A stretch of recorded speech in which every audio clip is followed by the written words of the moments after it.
Hello everyone, hope you're doing well. Welcome to another episode of the Hustle Chronicles, where we dive into the world of entrepreneurship. We share honest and open conversations on what that looks like, so not just talking about the highs, sometimes the lows, and all the things in between. We've had amazing people come on, and we're now at a stage where we're bringing on our amazing guest speakers from the first year. And we have another familiar face of the podcast. You may have seen him on our Black History Month panel discussion. You may have seen him on his previous episode of the Hustle Chronicles, but he's back again to share his journey and his business. Dan, thank you for coming, as always. There may be some people who don't know who you are, what you do. Could we know a bit more about you and what you do? Yes, I'm Dan, the founder of Talk2Dan. And what we do, we bridge the gap between employers, young creatives. So we're a media agency that help young creatives that are starting out to get into the industry. That be TV, film, graphic design, marketing, journalism, and trying to allow them to understand and figure out where they'd like to go in their creative journey. So a lot of entry-level roles, could be freelance roles, things like this. We also tap into soft skills. So a lot of young people do struggle with the networking side of things, how to price themselves in the market, to branding, to application, interview techniques. So that's something that we really tap into because it's a pain point that a lot of young people really struggle with. And it's just really important that those things are worked on with that young person so they're work ready to then go ahead and obviously perform and excel within their creative journey. Of course, man. And I think, like you said, like the creative, especially for like young people, creative industries is still a difficult industry to like break into, and like not even just to sometimes break into, to find your role or like a great role that you're like comfortable, that like that's your career trajectory in. But yeah, we're gonna dive into all of the things that you've been doing just very shortly.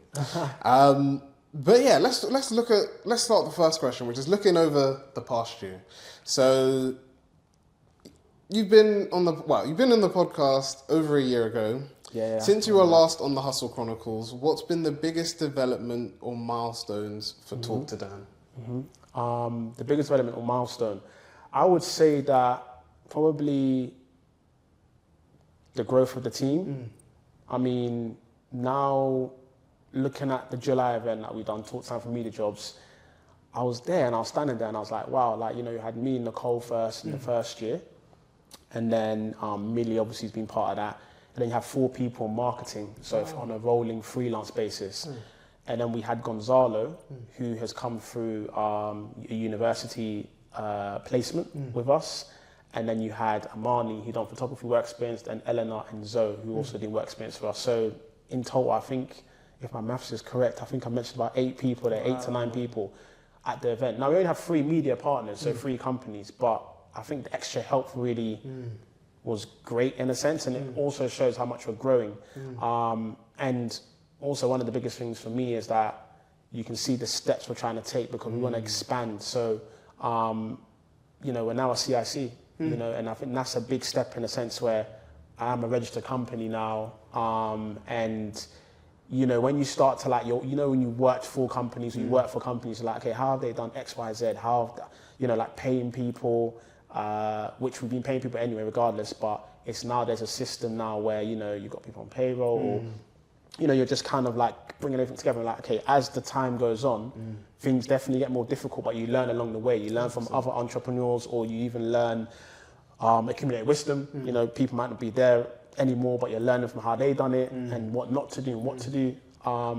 It's tough, but I think it's just a great learning curve that you learn along the way.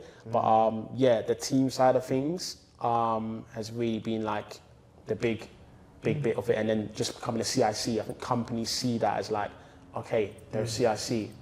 This is serious, like your company now, as opposed to being a sole trader when I started out. So yeah, I think that's the biggest thing. And it's kind of just understanding like the next things that come with it. You know, of course, you gotta have an accountant, all these sort of things. So still figuring out all these things, but we're young and we're learning along the way. And I'm sure, you know, as you meet more and more people, you're gonna be able to understand exactly what needs to be done next. 100%. And I think that's where I'm willing to learn that and take Talk2Dan to the next level and to connect with more and more people. Yeah, that's really cool, man. Based off what you said, a question that came to mind was, So obviously your team has expanded, and now you've been managing more people. So how have you sort of like, especially over that past year, because yes, you were managing a team before, but now the team's expanded, it's a lot more people. How has onboarding more people onto your team, how have you felt, like how have you managed with dealing with all of that?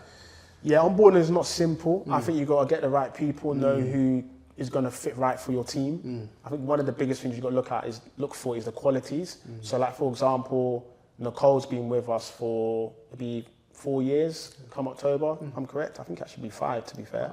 But she's been with us for a while. Now she's going to move more up into a, sort of a managerial role at some point. She is comms team leader, but she'll move more into overseeing marketing and comms. That's where I'm trying to train her to get into, to oversee exactly what I do. So it takes a lot of the tasks of me. So like payroll and different things, etc.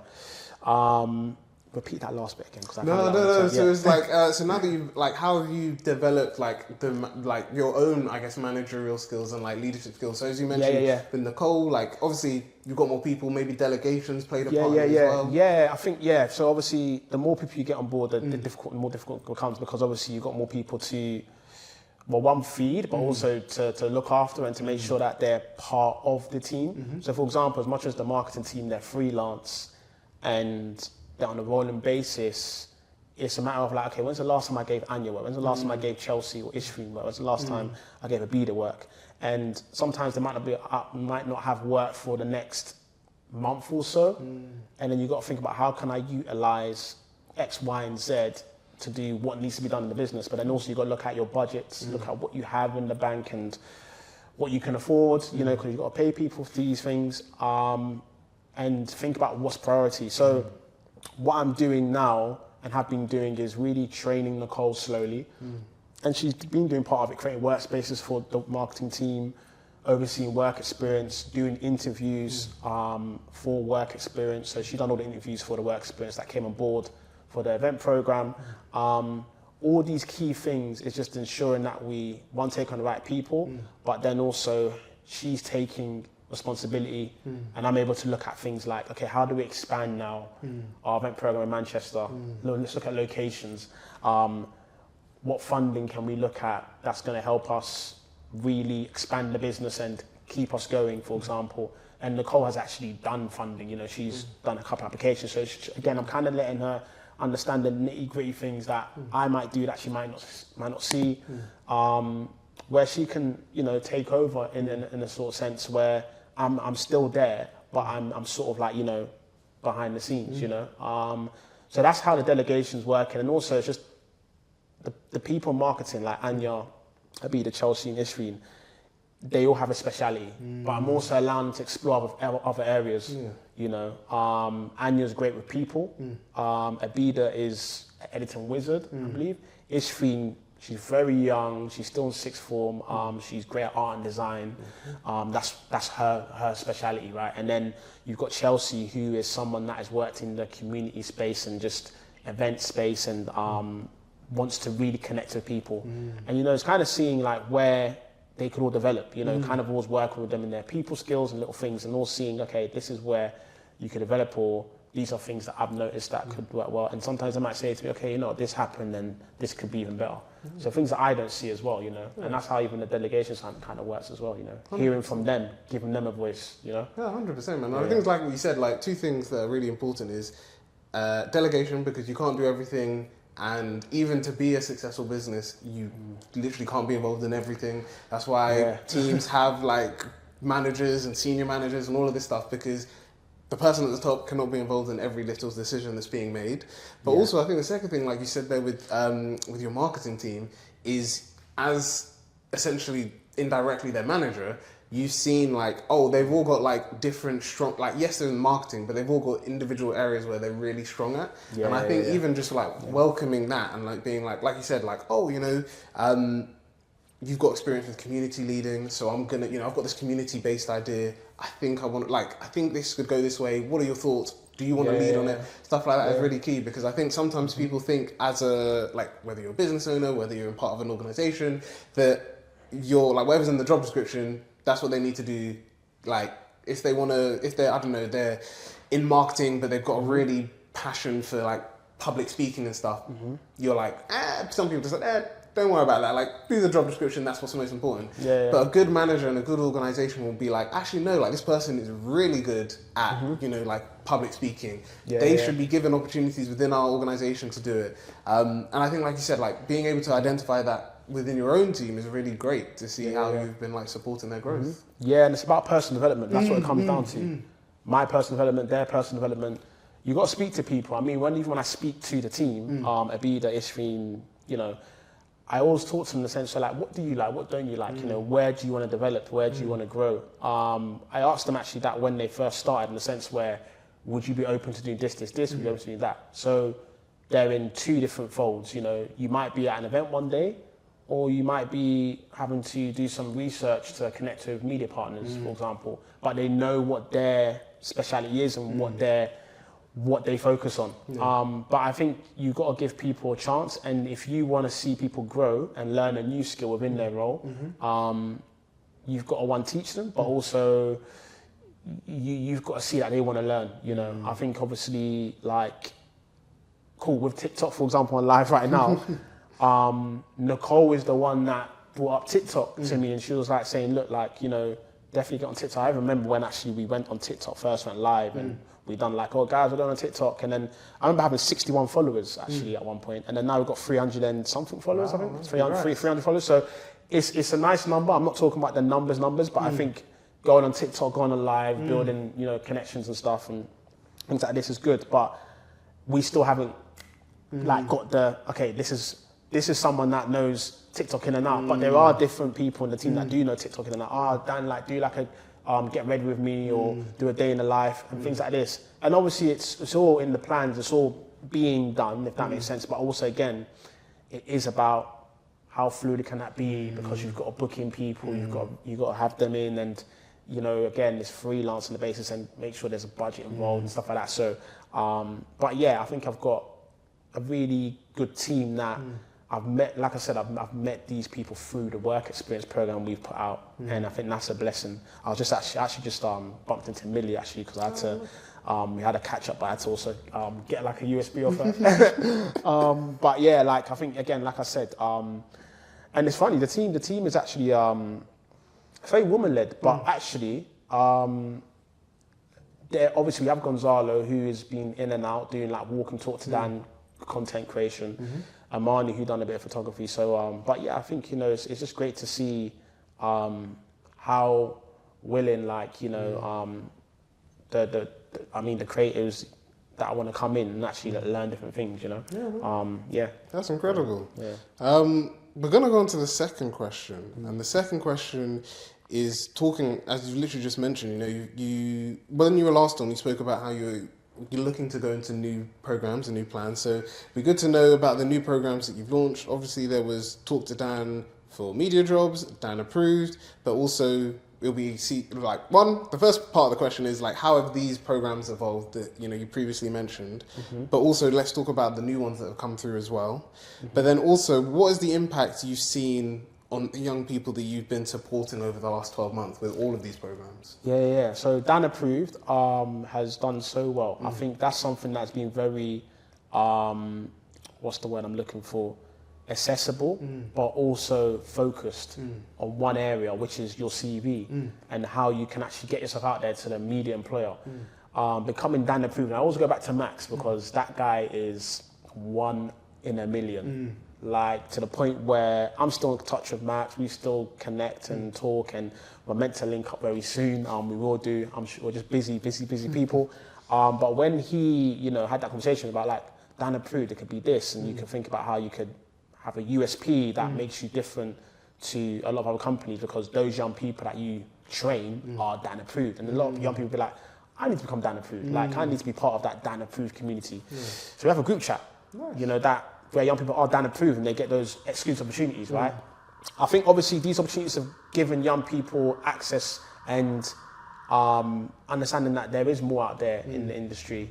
Talk2Dan for media jobs bring communities together, and actually it's brought more young people together to think about where they want to be in their career, and actually be able to meet employers to connect with them on a basis where, oh, I didn't realize this could actually happen. You know, like you can meet your future employer. And the event we just done in July, there have been young people that's gone on to placements, which is great. There's been, I think it's about 4 young people gone into placements and some have gone to work experience. So I think that, like I said, for me, when I do talk to Dan, I'm happy when I see transition and I see people really achieve their goals and their dreams. Like if we go back to like Aisha, if we're talking about Dan Approved, her now, well, she's been working at Sky for a long time. I'm sure at one point we'll catch up soon, but I'm just happy that, you know, like I remember when she came to the networking event, this is years back, this is like, she came to the networking event probably, was it 2019, 2020? I remember like actually there was an event she came to with, I think the other guy's called Connor. The guy's called Connor, there was Aisha. 2 people turned up, and this was like during COVID, and I was like, why is 2 people turned up? And it was me and Max actually during this time. I don't know if Max even remembers this, but this was actually at MeWe 360. Great space in central London, which was giving entrepreneurs a space to kind of connect and push out their brands and stuff, right? And I was like, wow, this is crazy. And then obviously like, we still done the actual event. It was Aisha there, Connor there. We just sat like on the table and we just done the event of networking. And I think, talking about Aisha, because she's part of that Dan Approved Dan Approved program, the CV stuff, we talk about her story. Like, she's been consistent. And I think that's where you kind of pass that knowledge and those qualities that young people say, this is what happens when you're consistent and you show like you're willing to go to events and you're growing and stuff like that. And she's now just at Sky, just doing her thing. And I think she's obviously enjoying it. I remember when she applied for other things she didn't get, and I was part of that journey. We were part of that journey. And yeah, I think there's just the whole thing of these things can happen. You know, there's a girl actually, I'm sure I'll send this to her, but and I'm sure she's happy for me to say this, but Tilly, very like committed. She's come to one of our Talk2Dan Meetings program when she was on the Sony Music Live Brief group, and she's recently she's recently going to be doing some stuff with ITV. She was really like hard hitting and also like wanting to take opportunities.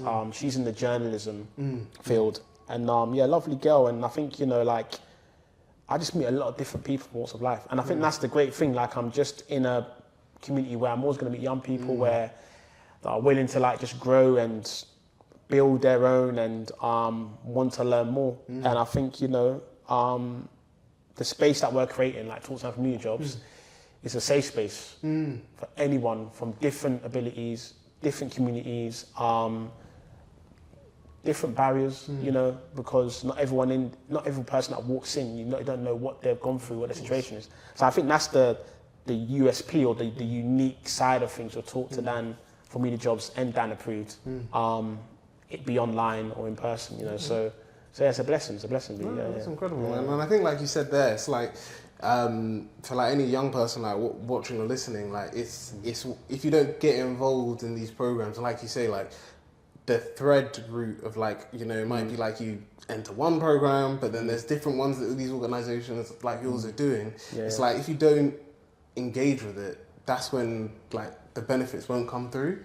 And it's like you said, like being like, you know, being committed and attending. And even I think one like final thing to say is like you said, like it's incredible that even though, you know, like 2019, 2020, only 2 people attended that event, like that story is incredible. These individuals now working in Sky, they've done incredible work, you know, they got involved with your programs. And I think it's like we said, like sometimes I think as founders, we're very much just like, sometimes founders could, or even myself, sometimes you're just like, oh, if you don't get the numbers that you want, you're like, is there a point in doing the event? You know, can I still deliver the same value? But it's like we said, like even if you just make it that, you know, whether you've got like 50 people or 5 people at your event, you can still get like really good like feedback and engagement. You can get people who like truly benefit from your program, and then you never know that, like you said, like that story could inspire like 15 other people the next time you open up applications to come and join. And that's part of the journey. I think that those things are meant to happen. When that happened, then it was like Aisha and Connors turned up, and you know, we had I think that event, we had a lot of people sign up because it was quite a big networking event, right? And what's meant for you is meant for you. I really believe that. Like what's meant to be is meant to be. And when that all happened, I look at it in a sense where I said to Aisha and Connor, look, I'm gonna give you guys a free discovery call, like post the event. So just catch up with me on Zoom, and email Max. This is when Nicole wasn't on board yet. So, let's have a chat. And then obviously we connected. Connor was going global, I think Global Academy, I believe. I believe so. And then obviously Aisha was just obviously coming out of uni. So different situations, like I said, all walks of life. And people won't ever see. The thing is, with the entrepreneurial journey, people never know the journey or what you're really going through. There's lots that I've had to kind of like go through to get to where I am today. And I think obviously what keeps me going is that I genuinely just want to create impact. I think that's money comes with everything that you do. But I think going back to the program, you said like what have you seen? It's the impact. If I can, and I know I can, and I've said it, like Talk2Dan for Media Jobs, it's in London. We've done it for 4 years now. We want to also expand it in London again, so we do it twice in London. But the next place is Manchester. But the idea and the goal really is to cover all 9 regions of the UK. And if you know all the 9 regions of the UK, it's quite widespread. So you've got the Northwest, you've got the Southwest, you've got the Northeast. So I'm talking like Northwest, you've obviously got your Manchester, Northeast, I think you're looking at like Middlesbrough and those sides. You've got obviously the West Midlands, right? Birmingham, Derby, you've got the Southwest, Bournemouth, so I really want to be able to create teams across regions, because what we're doing here can impact a lot of people outside of London. 100%. And then obviously at some point you start thinking about, okay, now we have to go, worldwide, let's think, okay, we're in UK, what's next? Is it America? Is it Africa? These sort of things. And it's just why you're going to see certain places, 100%. What's happening there that what can you do differently in these places? Because what you do in one place can also impact other places, and it's like you can also create a story. You know what I'm saying? Man. 100%. We're going to go on to the next question, which is all to do with your new initiatives. So you mentioned previously about Talk2Dan on the go, returning, and it has now returned. So it'll be interesting to see how that has gone. But also, what changes or improvements did you or are you currently making to this initiative, and how does it fit into the bigger vision of your mission?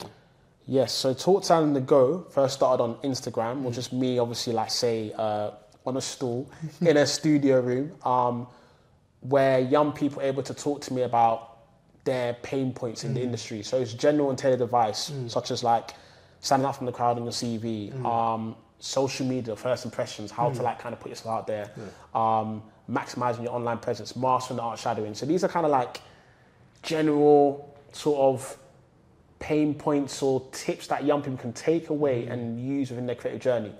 Now, Talk2Dan on the go is returning soon. We're looking to return it actually this year. We've got a space that we want to do it in. So ideally, it's going to be a podcast. And I've learned a lot from even yourself. Your setup is so cool, man. You have to just realize how professional you are, man. I've been saying it to people, how the first one I said, man, camera's set up, everything's proper, mic check, everything. It's just, and I'm learning on the go of these things, because obviously, as much as I come from a film background, when you do it yourself and you're doing it with the team, it's very different, because the podcast, now you've got behind the scenes stuff we just done earlier, stuff like that. So so we've got a space, God willing, it all goes well, and if that makes sense. So basically, do the content, but launch next year, sort of thing. So we've launched, and then we have content ready to push out, in that sense. Because obviously, one thing we're looking at is that as we're going into the academic year, uni, colleges, career fairs, there's a lot going on in terms of that sort of stuff, and obviously our bite-sized Dan Approved programs, that is obviously very heavy, come from September, December, etc. So we want to kind of do all the filming content now, and then we start to launch in the new year, to be confirmed and dates. So we will be doing filming the content from September to December ideally, and then getting people in, or if it's online, what works for them, depending on the days we can shoot in the studio, and then just make it work. I think the Talk2Dan and the go element was the idea sort of come from, I'm kind of going about my way and, sort of trying to not rush around, but sort of you know, people want to talk to me on the go sort of thing. And it's kind of like, oh, Dan, I have a question. A light bulb turns up and it's like, okay, you know what? How do I shadow? How do I understand how to shadow? And it's like, okay, you know, people can talk to me on the go. And I think that's kind of how the whole creative initiative came across. I think I was talking to the work experience that you've brought in, and it's just a matter of when I created the brand, I wanted to create something that's the roll of the tongue. So anything that I create, like a walk and talk to Dan, stuff like that, there has to be like a creative element to it, but then also has to be like a, how can you make it of value as well, you know? So yeah, that's where we're going with it. Yeah, that's really incredible, man. Yeah. And I think, like you said there, it's like clearly like links to your like you said, one even like just from an accessibility point, it's another avenue for people to like learn about the work that you're doing, to share their pain points, and then to get involved into the other programs that you do as well. Yeah, and you got to be out there. I think, do you know what's so interesting? It's funny we talk about this because right now I'm working with my web developer to get all our programs on our website. Nice. So the page is actually done. It's a really simple page. It's like walk and talk to Dan, Dan Approved, talk to Dan for media jobs, talk to Dan on the go, etc. And it's just so that when companies come on to our website, because the companies come on our website like, oh, we love your website, we've seen some great stuff you're doing. When young people go on there and uni and colleges go on there, lecturers, they can see the programs, what we do. So walk and talk to Dan shows how we connect with young people, like in person. This is street interviews, right? And this is actually just going to like a Carnaby Street, a Westfield, Shepherd's Bush, Stratford, Camden, all these different areas to meet young people. We're going out there to meet them. And then obviously your talk time on the go is where we're in studio, where someone actually gets accessibility to myself, you know? So I've made the brand quite accessible in a sense where like I am that accessible. Don't know how it will look like in the future in terms of being accessible, but I think I've made it in the sense where it's about connecting with myself and the team and the close people around me in a sense where they can gain that advice that they need. But a lot of companies, they look at this like, how are you connecting with young people? And we show them, this is what we're doing on a regular basis. And this is what they're not doing. So so if I can bring that USP to them and say, look, we do walk and talk to Dan. Oh, that sounds really cool. And we were speaking to Sky about this actually. And they're like, I really love that stuff you're doing. Like, that is really cool in terms of walk and talk to Dan. Like, it's just very unique. And I think the reason why it's there, and you haven't got a big budget to get like big cameras and start filming it. We're doing it, obviously our DSLR Canons and stuff, but like ideally what we want to do is like bring the idea to the big screen. That's the goal, because those are things that can really help young people in general and actually allow them to take that advice and use it for the greater good. You know, obviously when you go to a company and say, this is what we've been doing for the past year, they can see that there's credibility behind it. And there's different conversations as well. And this is not like scripted. There's actually like, that's all right. Sorry about that. No. So like, there's credibility and people can see obviously like, oh, okay, actually they've been doing this regularly. So like, actually, you know what, like, let's look into and see how we can even make it even bigger and better. You know, because it's about that support system really.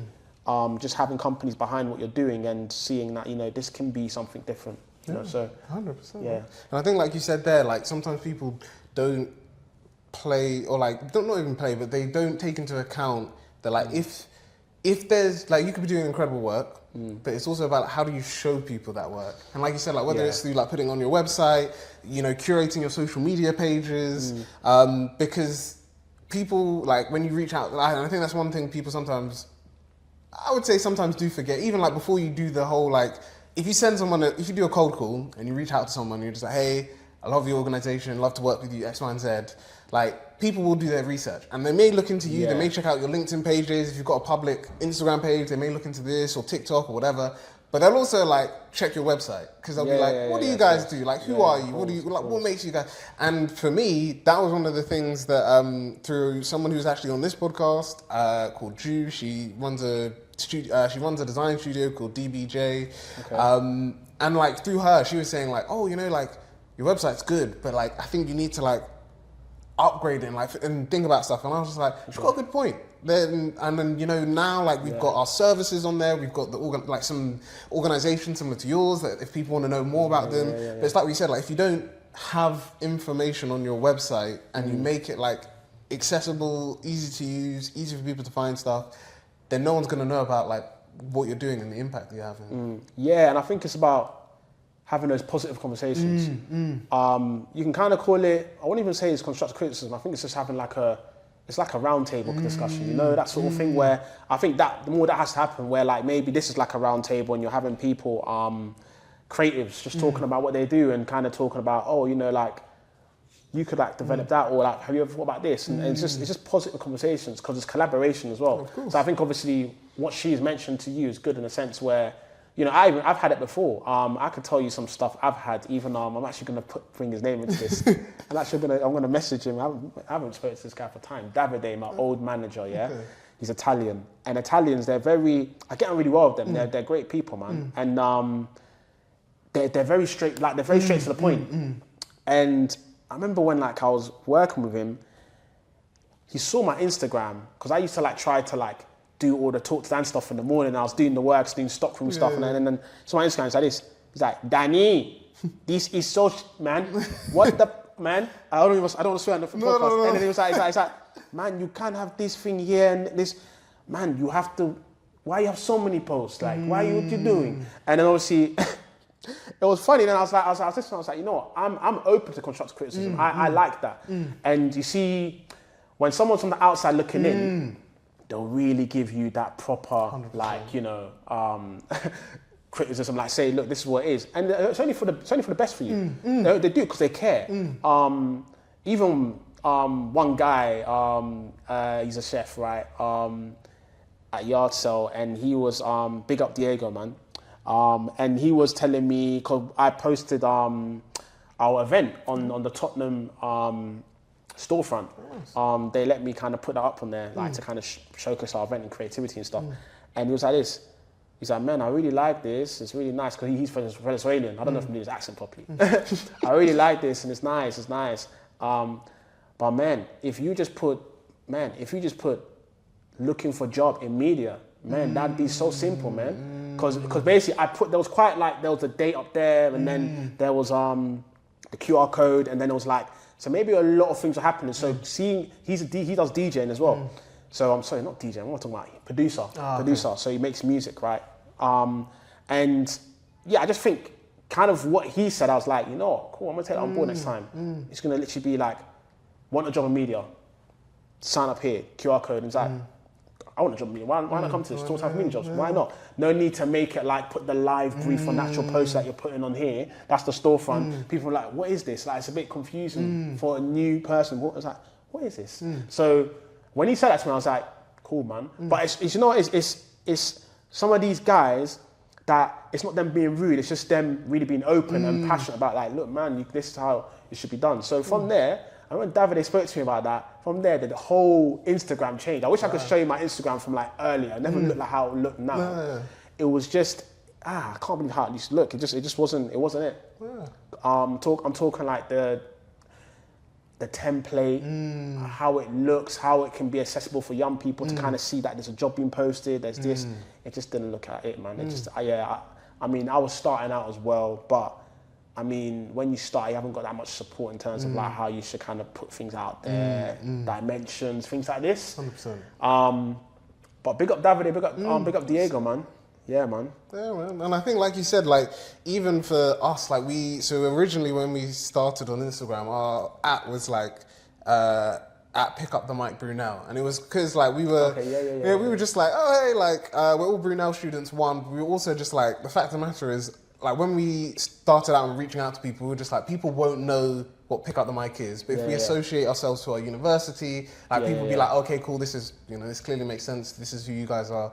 And then it was only when like a couple of guests from Brunel started coming on, and they were just like, yeah, like I saw your Instagram page, like thanks for reaching out to me, but I got a bit confused because I thought you were a uni society, and I was like, no, we're not a uni society. Like we've never been a uni society. Like this is like been like we've just been running this as a community group, and then now we've like been doing this as a podcast and all this stuff. And they were just like, oh no, man, you got to change up like your you got to change up what you're saying, because they were just like, it's super confusing to us, because they were just like, as soon as I see anything and it ends in Brunel, I'm either thinking it's a university project or it's a student society. 100%. And it was one of those ones where we were just like, oh yeah, you know what, they got a point, we've got to change this up. And then when like we expanded and now we were like a network of podcasts, we do loads of stuff, we were just like, actually, yeah, you know what? It just makes sense to just change it and just call ourselves Pick Up the Mic Network, and it's worked. It helps us to stick out.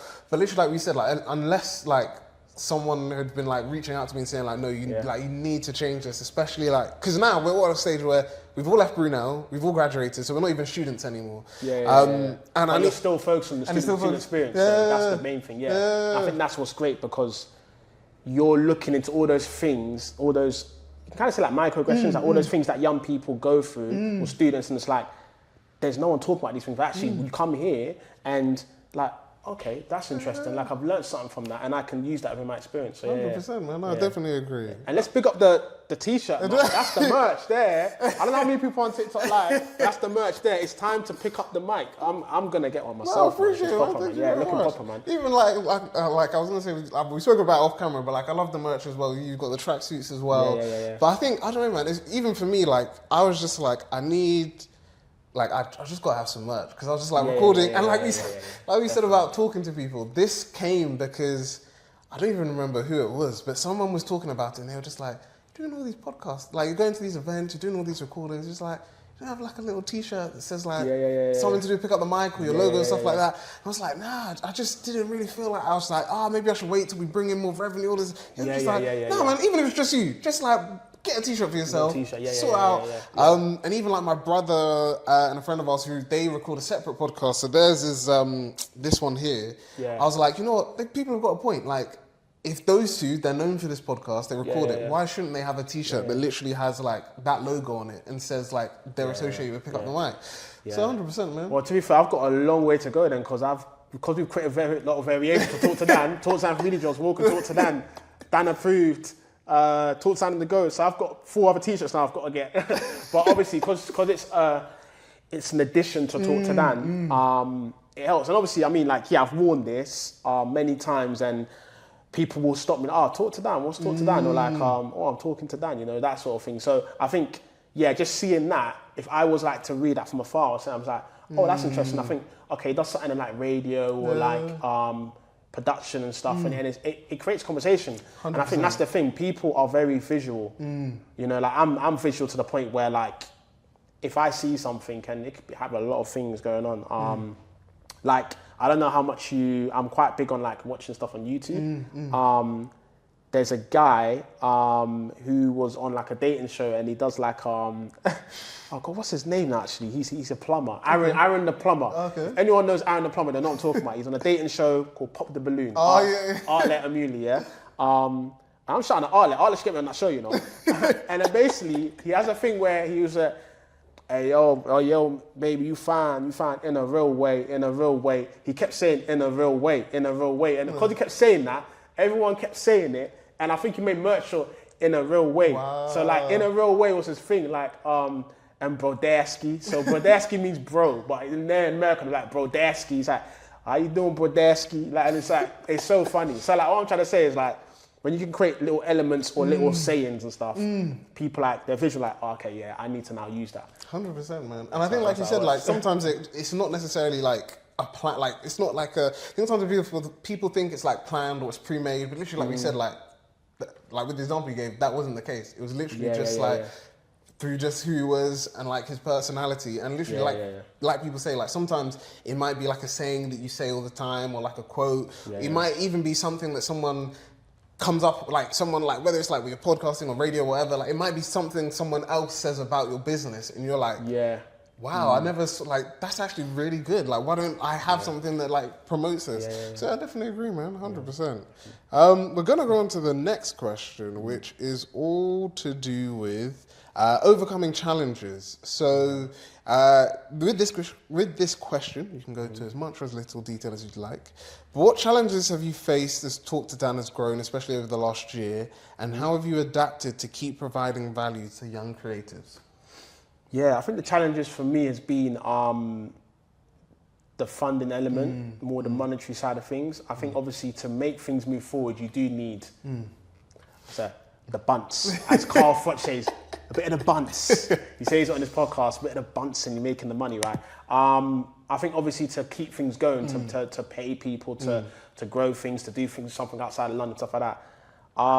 That's been difficult, but I've had a good support system in terms of like where to find opportunities, what mailing lists to join, newsletters, what's out there. But funding has been really difficult in that sense where it's just, I think obviously it's supporting yourself to ensure that you can pay people and you can pay yourself.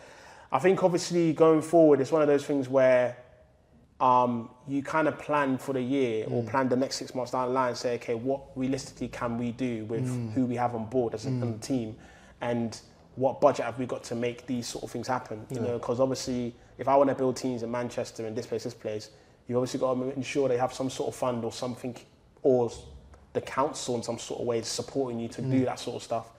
So I think that's been a big like barrier for me. And I think one of the big things that I'm looking at is like I'm outlining, or I've been obviously speaking actually to people that have been like sole traders or have owned the business. And I said how they've done it, like, you know, like, okay, they've won a bid, for example, which kind of allowed them to use that money for X amount of months or whatever it is.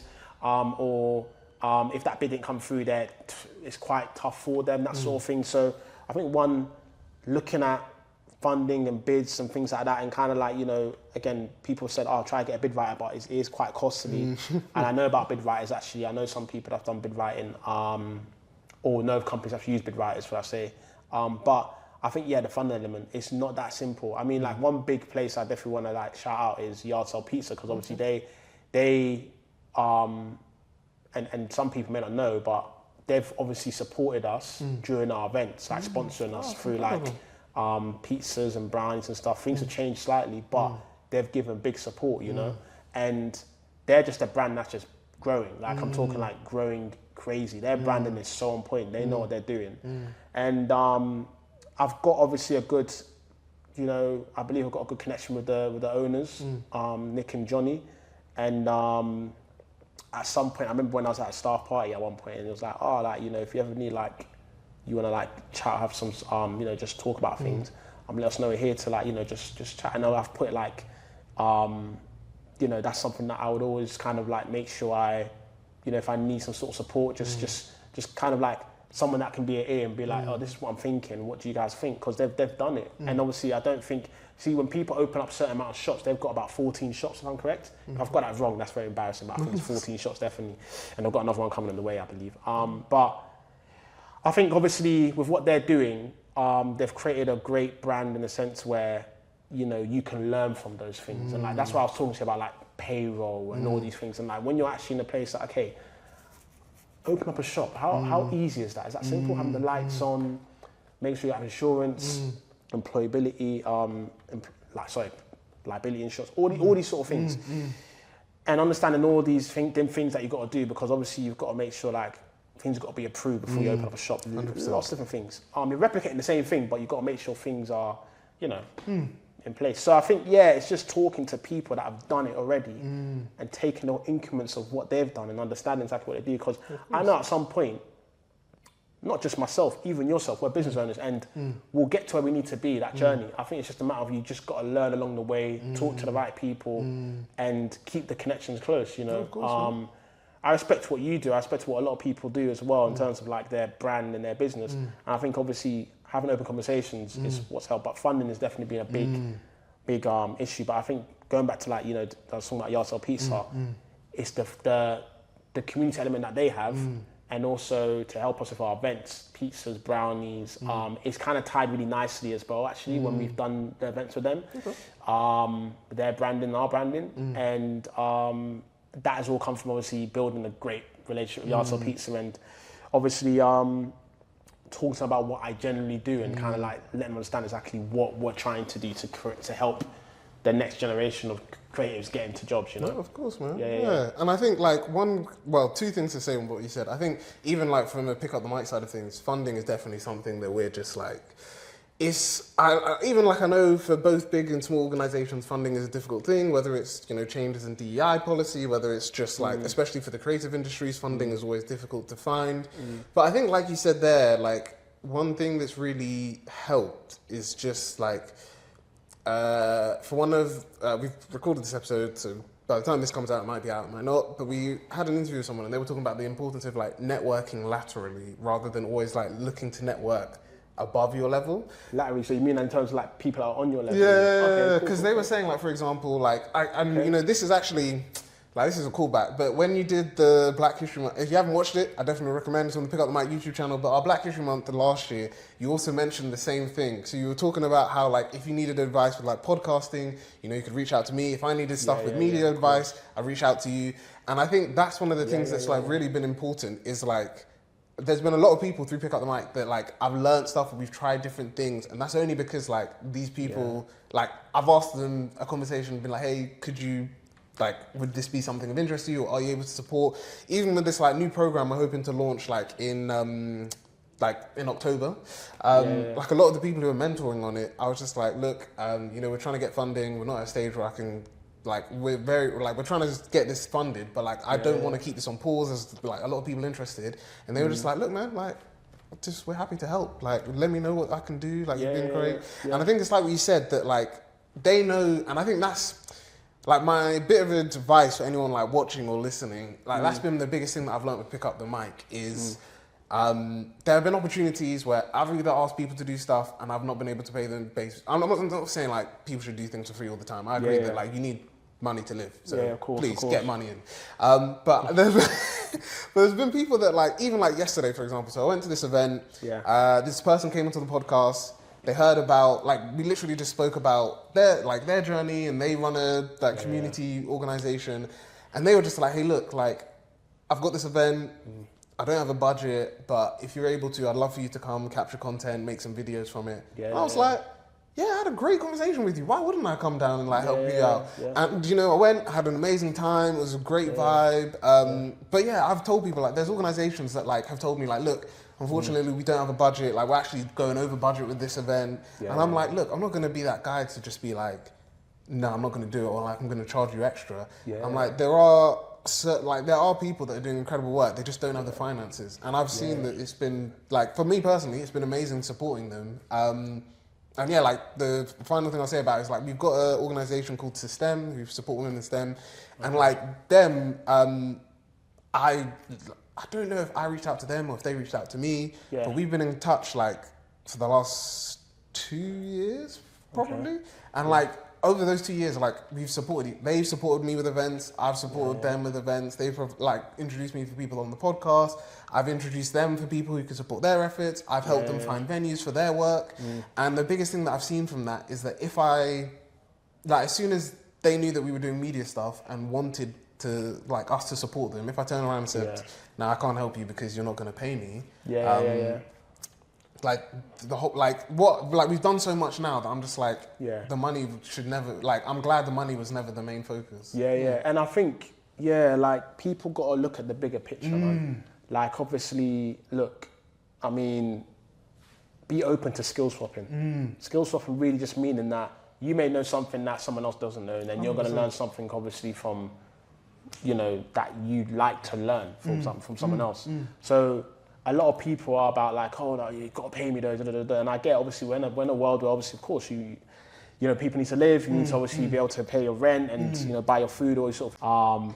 I'm trying to understand again what musketeers are again, like, you know what I mean. But it just feels like they're good people along the way that have really supported me, and it helped in every way possible. And I think because they feel very part of the journey. They feel that they can see where it can go, and they really realise that actually, and possibly also the people that actually are really supporting you and actually being part of your journey, they see a bit of you in them. That's what it is. 100%. It's like when they were younger, or you could maybe be a couple of years older than them, and then like I can see exactly what this guy's trying to do, the impact he's trying to, you know, achieve. And Mark, Aaron, and Joe, like, they all have different elements in what they do. Like, Mark is the designer, like I said, the graphic designer for Talk2Dan, and I have those general conversations, and he's just a good soul. He's amazing. Aaron, I own the world, you know, when it comes to like public speaking side of things, and just a really good human being. And then Joe,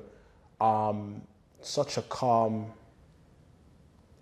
guy, like, you know what I mean? Like, just such a. This is someone that is, he really has genuine energy, you know, and I think, you know, just when you meet people for life. You know, you just know that they're part of you, and you know, whenever I kind of like I'm doing something, I always update them. I have to update all three of them separately. And they're just great people. You know, I think obviously they've just been a real big part of the journey, man. And yeah, I'd give a lot to them. I really would, man. Like they're just, you know, we're talking about like external contacts, which they are ideally, because I've met them through, you know, my journey.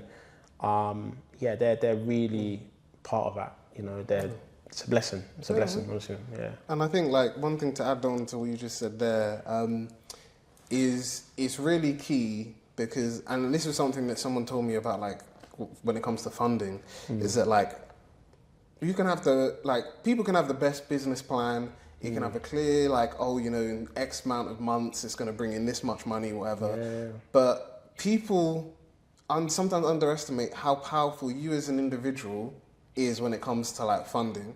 Yeah. And they've said that like, look, sometimes, you know, you'll go to like, and I've been grateful enough I've judged one competition and been a part of the judging process for 2 funding competitions. Yeah, I think you told me that. Yeah. And it's just like, yeah, man, some of the businesses that like took part, sometimes I'm just like, yeah, it's just like so sometimes it is, yeah, very clearly, like, especially if there's like external sponsors as well. It's like, okay, cool, like the most clear business plan needs to get money. But you know, I've been in some, especially more recently, that like, it was a case of like, okay, who is like, both of these ideas are great, both these individuals are great, but like, the person who ended up winning, they were just like, there's something about them that like, is just, they're just like an incredible human being. That they were just like, look, I want to be the person that's just like, look, I've helped, like I've launched pad, like this is the launch pad that I know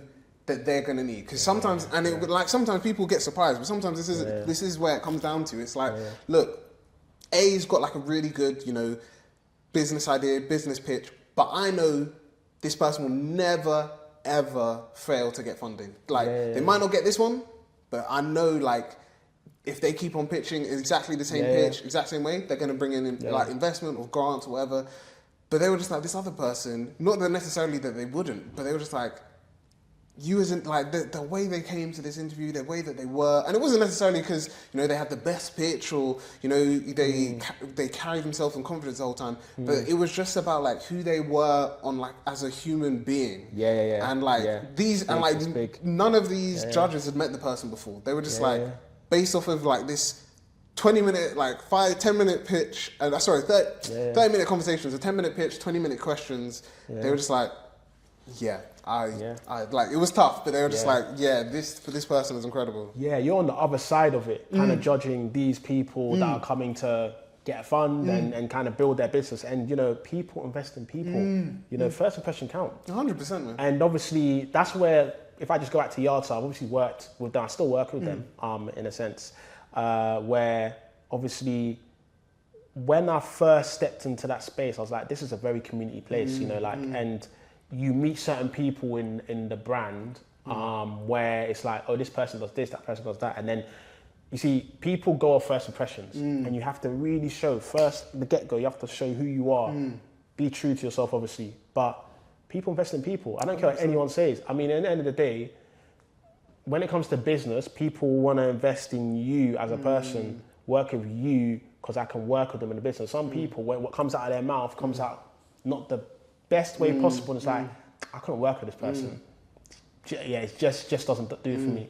And people talk, like, in terms of like, it could be like, oh, referral, things like that. It's like, 100%. You know what, I worked with him, but I say just steer clear, be a bit careful. Oh, actually, I worked, and you know what, there's something about that kid. There's something that actually, you know what, he's onto something, and his time will come.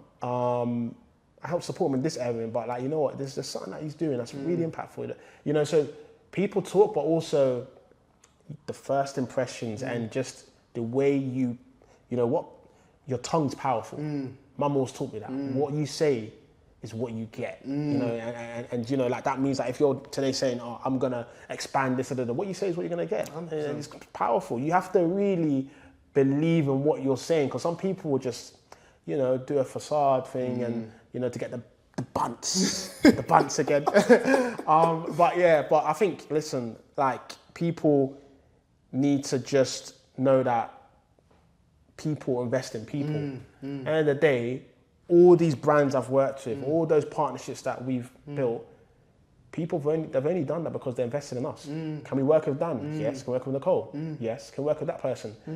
Not sure.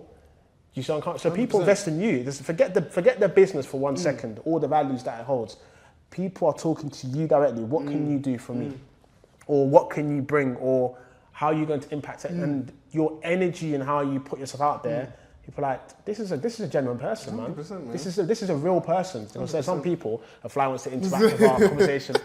Some people just want to they're just like, oh, I'm trying to just be here just to get the bag and go. Yeah. Listen, I'm a good judge of character in the sense where, I mean, I don't want to go all biblical, but Daniel in the Bible, you know, I have a lot of wisdom, knowing what to do. I've kind of, in terms of like, I learn on the go as well, but I have a lot of wisdom. I know exactly like, you know, that I've got to judge character. That doesn't look that good. I don't think that's. You know what? I'll steer clear of that person. I can say hi and bye to them, but I wouldn't really mesh myself with that person. You know, you see where I'm coming from. 100%. So you got and judge of character comes with even the building the teams element, all that sort of stuff. 100%. You know, so yeah, man. 100%. Yeah. And even like one story linking to you said about like judging character. I know when I did my university placement for my undergraduate, so I didn't think of anything at the time. I just rocked up to this interview, acted like myself. I got the job. And then it was only like, I think so my manager was just like, let's go for a Christmas meal to like celebrate, you know, you being on the team for this long and all of that. So I was like, cool. And she was just like, there's something I want to tell you. And I was like, okay. She was just like, look, I'll be honest with you, with the interviews for the role, she was like, look, I had a long day of interviews. You were the last interview candidate. And I'd seen a few people before, and I was like, gosh, none of these candidates are really fitting the job description completely. They don't really match the vision that I'm trying to do. And she, like you said, she's a big judge on character. So she was just like, I'm not feeling that they would be the right fit. And then she said, she walked out, and then she saw me, so she picked me up from the reception area. And I'm a smiley guy. I just smile anyways. And she said like, oh, when I introduced myself and like walked over to you, gave me the biggest smile. You shook my hand. You were so like kind, and you seemed like. And she was just like, literally, if it's up to me, like, obviously for like, you know, like for the process has to be completed. But she was just like, look, my decision was made. Like I had to do a presentation, and then they asked me questions. She was like, even before the presentation was done, like you even did it, like I wanted to give you the job, because she was just like, the way that you carry yourself, and like just even like the fact that like you were so like kind, and you were just a genuine person. And I was just like, I was just being me. I wasn't like, I'm not gonna rock up to an interview and be someone else. But yeah, man. And I tell people that like, especially even when it comes to job interviews, whether it comes to, you know, funding applications, pitches, all of this stuff, like people will work with you for you being an individual. I tell people that Brunel had a funding competition. I applied for it in 2023. I got to the final. I didn't get funding, but I didn't like limit myself to like not getting it and then being like, you know, I'm not gonna speak to this team anymore. I was like, cool, I didn't get it. They gave me like some coaches. So one of the judges at the time like said he'd give me advice. He gave me a lot of advice to help pick up the mic. And then we got to a stage where like now, so like that's why I find it really interesting. So a year later, I reached out to them and said, I'd love to do more like filming content for you. And they were just like, yeah, sure, we love the work that you do, you know, we know you as an individual. So they gave me, I think they were one of the first people that gave me like my first paid work for Pick Up the Mic. And I was like, this is incredible. And then later on in the year, they were just like, look, you know, I don't know if you'd be interested, but there's the funding competition that you applied for last year. We'd love for you to judge it. And I was like, oh, I was thinking of reapplying, to be fair. That feels sick, man. But I was like, you know what? I've never like been a judge for a funding competition. I was like, I don't know if this opportunity will necessarily come again or if it's going to come as soon. But I was like, why not? I'll do it. And it was an incredible experience. I liked it because, and even like I asked them, would it be cool to like tell this story? And they were just like, yeah, sure, tell it on the day. So on the day, like before they announced the winners, I was like, look, hey, you know, I'm one of the judges, but I wanted to give you context that like this time last year I was in your position. I didn't win it. But I was like... Yeah, that's nice, man. Yeah, man. That's nice. Very like, very personal. Can I do one thing? I'll put it on low power. Is that okay? Oh, yeah, okay? That's Sorry, I just realised it. And I was like, yo, I just need to like... Literally, yeah. No worries. No, and I think from what you're saying there, you were part of that journey, the audience, and then obviously, like, you telling them that, it humbles, even yourself humbles them as well. Because obviously, I think, like, when you think of it, that, like, you were obviously in the hot seat, in a sense, like, you know, like, you're judging, like, you're making decisions, and then, like, saying, okay, this is the person that could get the fund. You were just yourself, you know, going back to, like, obviously, when you got employed by your manager, they saw the real you, they saw who you are. A lot of people I've met, they'll put on the facade, and you can see it, like, this ain't really you, is it? 100%. Like, and it's like, look, some people are still figuring out themselves. That's how it works. I mean, like, even when you're young, like, when you're in, like, your 20s, you're still sort of figuring out yourself. Like, you know, you can kind of, okay, I've established myself, I know myself, I'm like 23 now. Like, okay, cool, I know that this is who I am. I've figured out myself. But some people they want to impress people. You've got social media, obviously. You've got just the workplace, in the sense where, you know, you might want to rub shoulders with people and be like this sort of person. But when you just go in there and be you, people know it's unapologetically you, like, this is who you are. I mean, man, people just respect you for who you are. Because, again, like, I remember when I was working at Sky, and I'll just talk about this, where I met 3 girls, Shakira, Chantal, Michelle, yeah? You can even call them, like, the 3 Musketeers.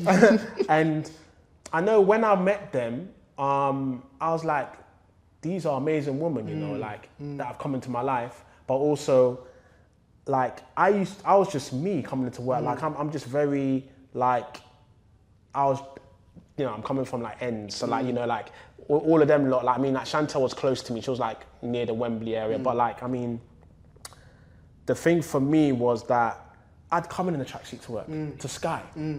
But it was creative industry, so I was like, but I think I was the only person that could really do that. But it was me. I wasn't trying to do, like, make an impression, like, like, I'm gonna, like, come in with a tracksuit and, like, whatever it's. But I come in a tracksuit because I felt comfortable in it. And there were times I'll come in like something a bit more casual.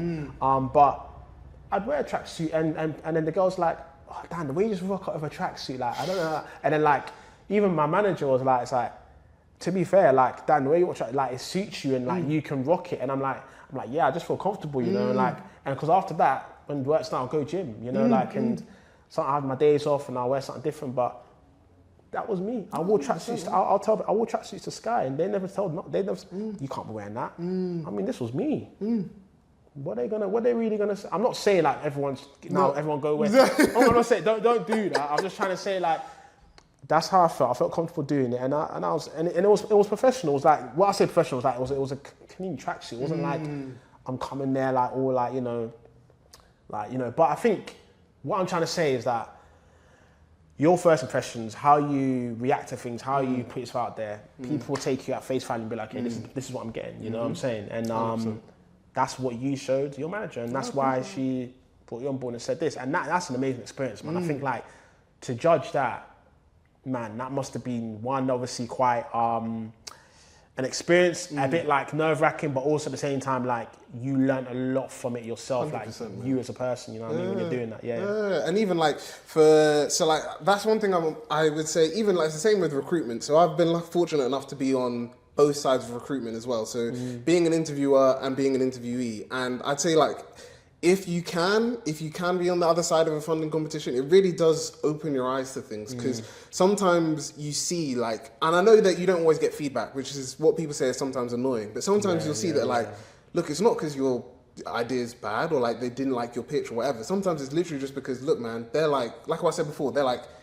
as an individual, you're really good at pitching, and they know that, like, if you do this pitch, like, if you just repeat the same pitch that you did, you're going to get funding next time. Someone's going to give it to you, yeah. But they were just like, so sometimes it's just that. And, like, there were people for the funding, like the one that I judged, that they were just like, look, like, you know, can we find a way to, like, maybe split? So they had like a pot of money, and they were just like, look, we need to divide it up. And there was, like, some people that they were clear that they needed, like, X amounts. We were just like, cool, they need this. There were other people who were just like, could we divide it up the rest of the money to maybe see if there's, like, a way we can even just push them in the right direction, or it can cover some of the things. Yeah. But I think it's just that, like, sometimes people will be like, you're not a bad, like, your pitch isn't bad. You just, like, it's just about sometimes, like you said, like, the way, who you are, like, the way you carry yourself, or even, like, knowing that, like, oh, this person, like, which sounds, it's annoying to hear, but I think like learning from it has been good. But like, I would say like, even not getting that funding, where Pick Up the Mic is now, it probably wouldn't have been if I did get any of the funding for that competition. And I'm grateful that I didn't, because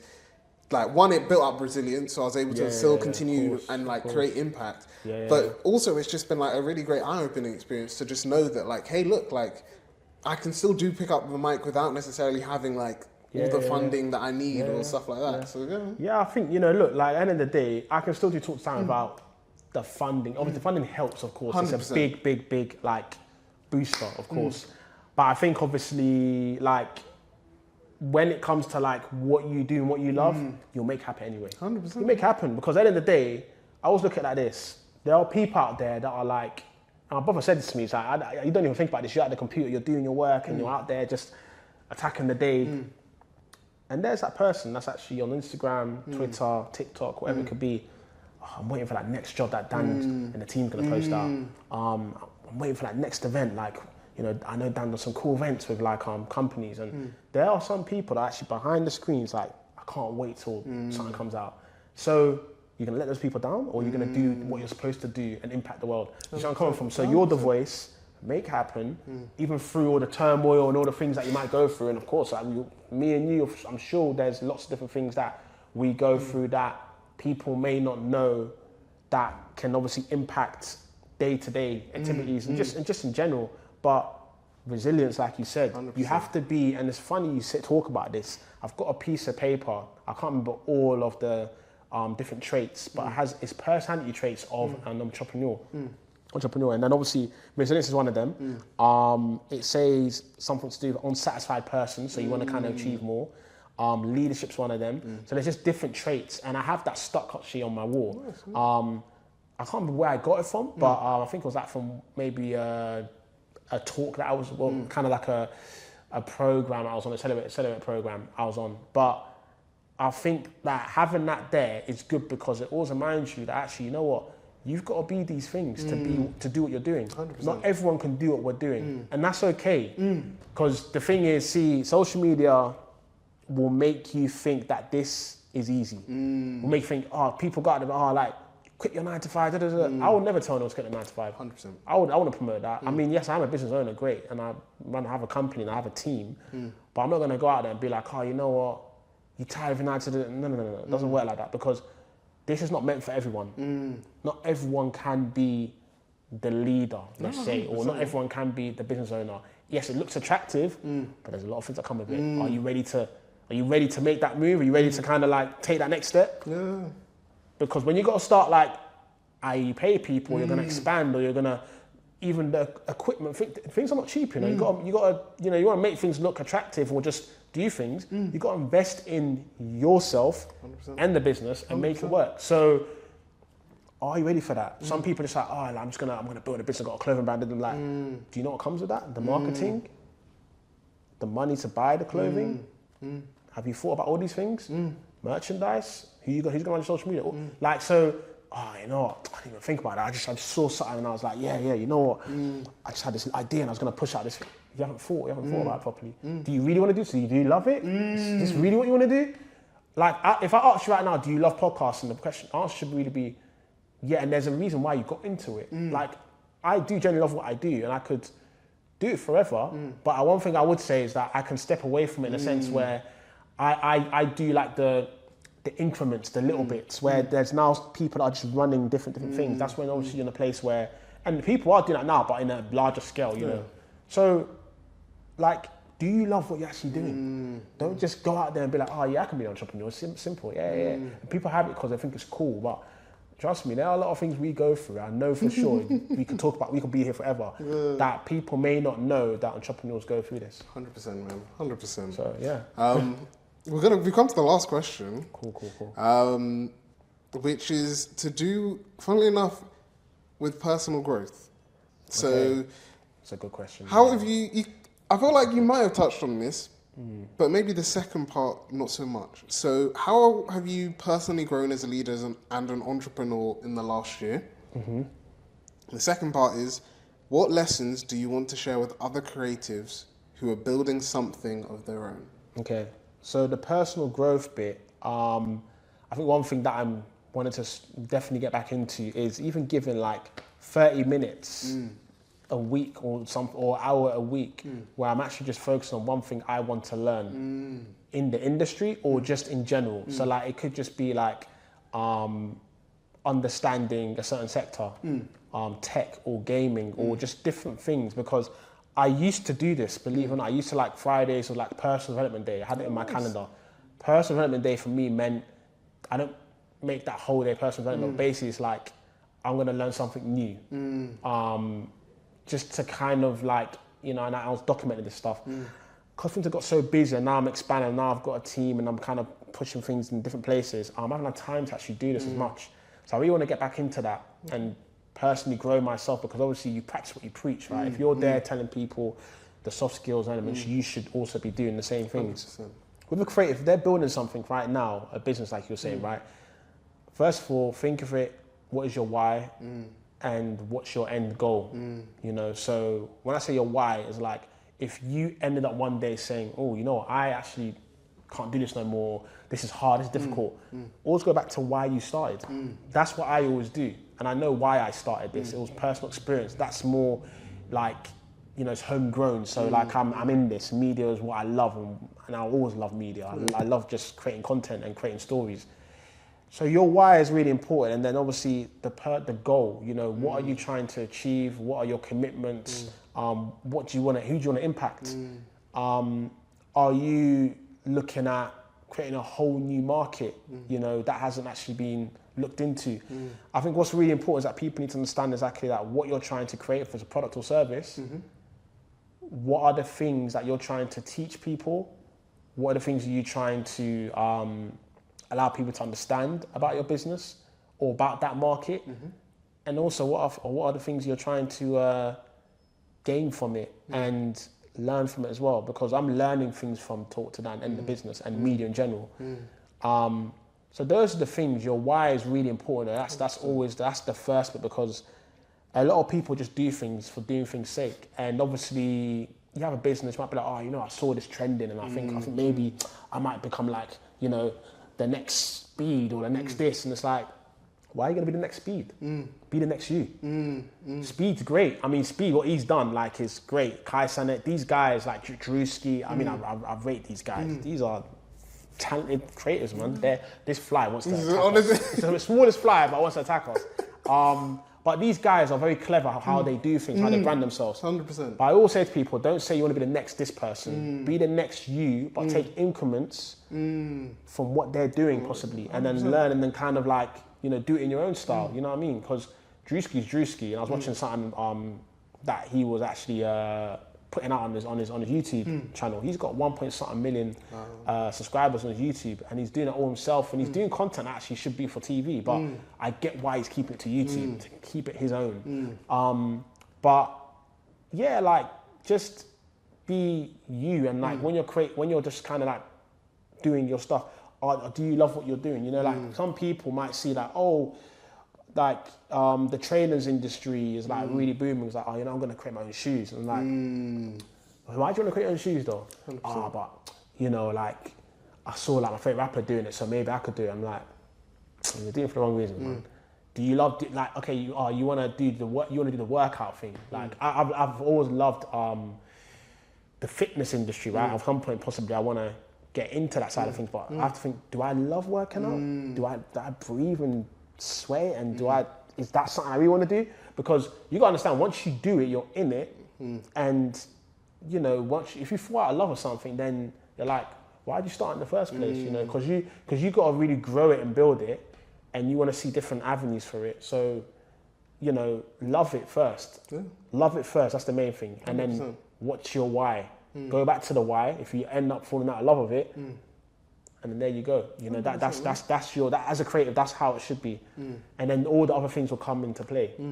Love it first. You got to love it. I love getting young people through that journey and seeing them excel. When I see someone email us and say, Dan, I've just got this job, or I've just utilized your networking event at so-and-so work experience, really helped. That to me is, I've done my job. forget all the payments, all the money. I've done my job. I've impacted 100%. someone. I could leave the earth and be like, I impacted people. That is what, you know, you want to do. With anything that you do, anything you create, you want to impact people. You have to look at like Kanye West and Jay-Z and these people, like impact 50 Cent. Man, he has a story, you know. There's people how have you created impact? Your why, what you love, and your impact. As a creative, if you can think about all those things in one, the rest is simple. The rest will come together. 100%. Yeah. And I think two things to say based on what you said is, if you're looking for a good conversation about starting your why, I don't know if you've watched Simon Sinek's TED Talk on it. Yeah. Like it's really good. I think off the top of my head, I think he was the first. He's the first TED Talk. I think that's on YouTube or something like that. But he's got an 18-minute conversation on like why starting with your why as a business is really important. So I'd recommend to check that out. But the second thing you said about like not trying to be like the next someone and be the next you is there's this gamer like YouTuber called the Rebranding that I recommend for anyone who's interested in gaming. Like he does gaming walkthroughs. Okay. Really cool guy. Him like he is now on. I think the last, maybe like 10 million subscribers on YouTube. Okay.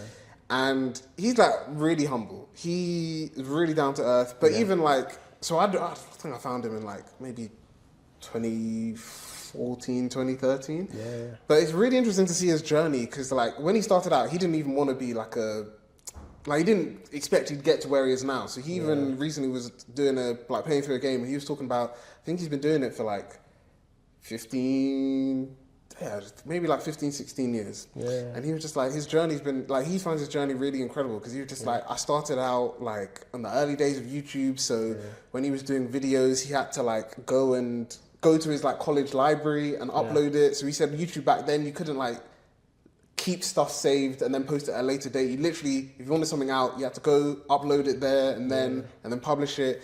And he's now at a stage where like games, sometimes he'll buy games, but sometimes like gaming companies will be like, hey, look, we'd love to sponsor your first, like for you to do like a part 1 of our video. Yeah. And he's just like, look, the reason why I do what I do is because like, one, I'm like, for his own journey, but also he said like, he knows that there are people in the world that like probably will never, whether it's to do with personal finances or other things, be able to afford to like buy like, the latest, like, I don't know, like Call of Duty or whatever.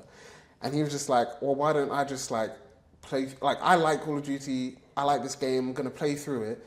And the reason why I like his playthroughs as well is he's like not on the screen at all. So it's just his voice the whole time. Yeah. And he was just like, I want it to be like a full immersion experience. I want it to be like you're playing the game. Yeah. And I say that like, you know, people say that, even I think Kai Cenat said like, he watched the Rebranding growing up and he was just like, he loves his videos, he's a huge inspiration of his. Yeah. And I was like, that just shows you, like, Rebranding wasn't trying to be like a gaming YouTuber. He wasn't like, I'm trying to be this big person. He was just like, look, I love playing games. I think there are people in the world like who don't get access to the same games or might not be able to afford games. Why can't I just create a space where they can like play stuff? And it's interesting because now, like before he was like, you know, like you said about like learning stuff. So he's now at a stage where he does everything himself. So he does the recording, the editing, the sound grading, the thumbnails, the mark, like all of this stuff. He's doing it, and he's now at a stage where, like I said, I don't know, like how he, like if he reaches out to these companies, but some companies he said have been really good. Like they've come over to his house, they've played games, like they've given him games to like preview and be like, okay, cool, like show off this to your community. Most recently, like there was this game that's hopefully going to come out later on this year. The gaming company were just like, look, we want to work with you to do the world premiere of this, like a 2-hour footage from this game. And it's just because, like you said, like, one, because of who he is as a person, and two, he never set out to be like, oh, I'm going to be the next, like, I don't know, like PewDiePie or other, like, gaming YouTuber. He's like, I just want to do what I do and see where it goes, man. Yeah. Yeah, I think I'm gonna be really a bug again. I'm just gonna literally end this live. Okay. That's all right. It's on like my phone's dying. I think it's just the best thing to do. But yeah, I'll just end this now. No worries. It's all good. Okay, cool. So yeah, like I think with that gaming stuff, I think obviously like, and this is really interesting, like what you say. People are watching you. This is really mad. We early talked to Dan. We didn't actually know who was watching us in the sense where, like, I mean, like, you know, you could be doing your podcast stuff. you don't know if like a big company's following you. You don't know if someone knows about you, but it's like, oh, like they're kind of like a ghost follower in a sense. They're following, but like, you know, and that's why it's always good to be true to yourself. Just put content out there, keep pushing, keep putting out there. And then that's what he's done. And someone's reached out to him to be like, look, we want you to do this, and this is like a big event, sponsored event, etc. And then you can obviously be involved in that experience, and rightly so, and fully deserved, obviously. So like for us, it was like, I remember when Charlotte Tyndall, who got in touch with us, and I looked at this message and I was like, this is crazy, like Instagram message, and she works for Sony Music, and she was talking about the internships and how they want to work with us, and I was like, this is crazy, man. I was like, this is like, you know, one of the talent managers just get in touch with us and saying, oh, like, we want you to work with us to push out our internships, you know. And I think that's where you really don't know who's behind the scenes of your socials. Like in terms of like, what I mean by that is people that are following you, like big people or just influencers, and then you don't really know what's going on. So like really always have things on point and always just kind of keep growing and pushing and grafting, because you don't know when the next opportunity is going to come, you know. And obviously there are a lot of people that are watching your stuff. You'd be like, oh my God, I didn't even realize that person's actually like, you know, watching our stuff. That's crazy.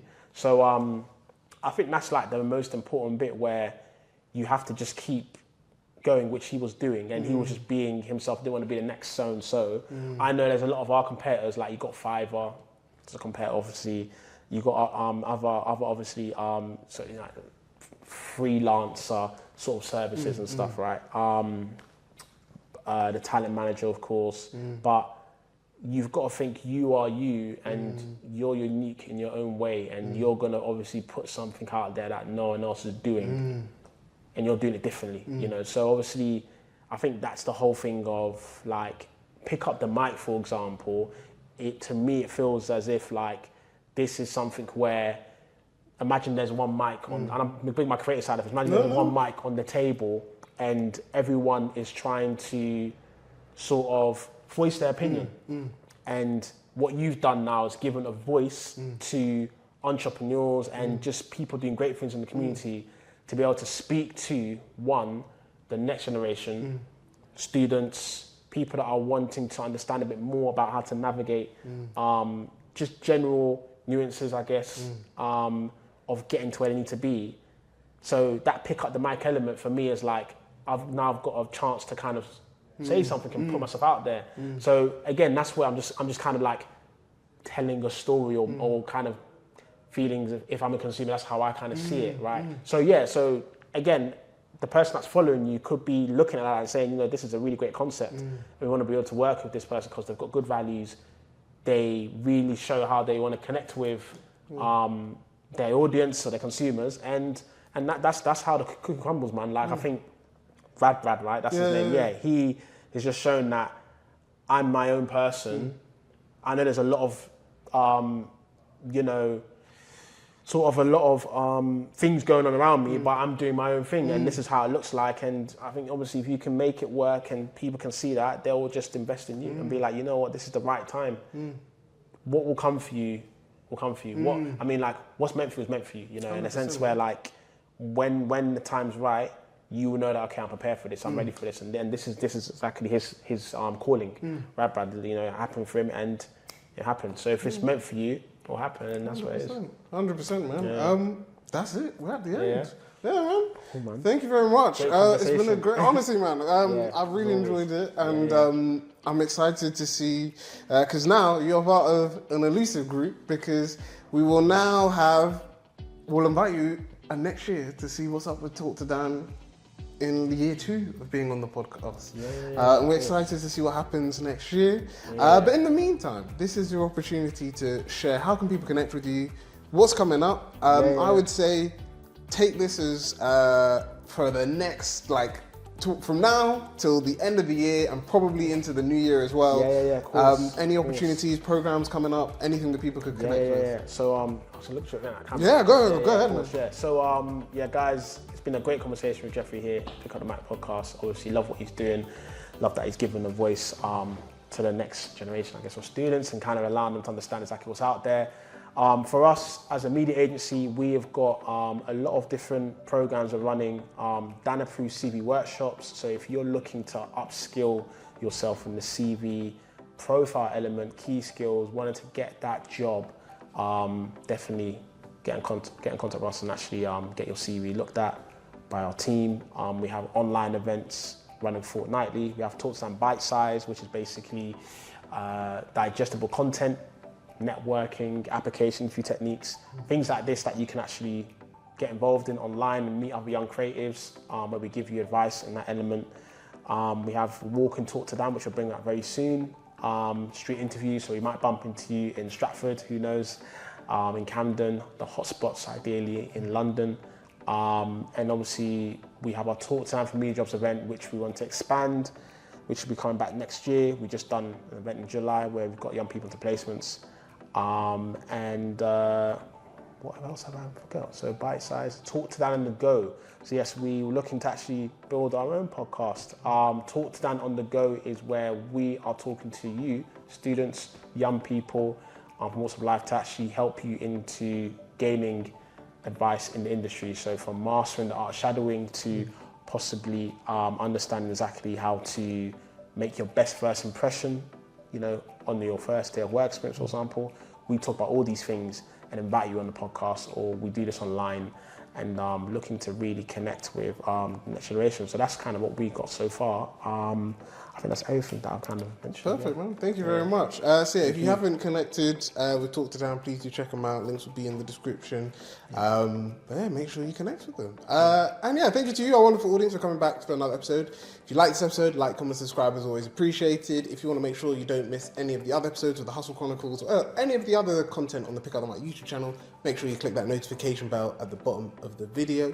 If you want to support our efforts, help us along the way, and receive some cool, exclusive, early access to our content, exclusive deals or stuff at our events, and opportunities, then please do make sure that you check out our YouTube channel membership, our Patreon membership, and also we now have a Buy Me a Coffee membership. So you can support us in those three ways. Sign up, get some discounts, and we will be doing more events in the new year, so definitely keep an eye out for that. And then finally, if you want to check out any of the other Pick Up the Mic YouTube channels, then please do make sure you sign up to, you go past the For You page on our YouTube channel and you'll see all three of them there. Senseis of Anime, Pick Up the Controller, and the Two Maesters. Make sure you sign up for the show. We're going to wrap up the episode here. Thank you very much. Have a wonderful day, and we'll see you all in the next episode. So that's bye from us, and enjoy the rest of your day.